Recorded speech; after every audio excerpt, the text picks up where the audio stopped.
स्वदेश लौटने के बाद से ही विश्व विजेता भारतीय क्रिकेट टीम का सम्मान समारोह जारी है। 4 जुलाई की शाम मुंबई में खुली बस पर निकली विक्ट्री परेड के अगले ही दिन टीम इंडिया के कप्तान रोहित शर्मा को महाराष्ट्र विधानसभा में आमंत्रित किया गया।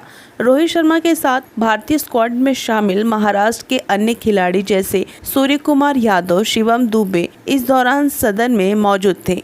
महाराष्ट्र के मुख्यमंत्री एकनाथ शिंदे ने इन चैंपियंस का स्वागत किया। इस दौरान रोहित शर्मा ने महाराष्ट्र विधानसभा में मराठी में भाषण भी दिया। सगळ्यांना मोठा नमस्कार माझा।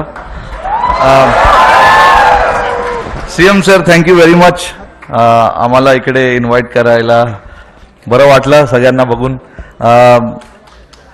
सीएम साहेबांनी आत्ताच सांगितलं मला की असा कार्यक्रम इकडे झाला नाहीये कधी, आणि असं बघून आम्हाला पण भरपूर आनंद झाला की असा कार्यक्रम आमच्यासाठी इकडे ठेवलाय। आणि सगळ्यांना जसं मी सांगितलं की सगळ्यांना बघून इकडे आम्हाला भरपूर आनंद झालाय। काल जे आम्ही बघितलं मुंबईमध्ये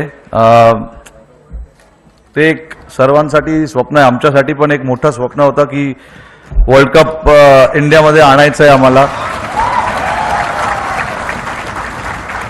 सूर्याने आता सांगितलं की त्याच्या हातात बॉल बसला, तर बरं झालं ते बसला, नाहीतर पुढे त्याला मी बसवलं असतं।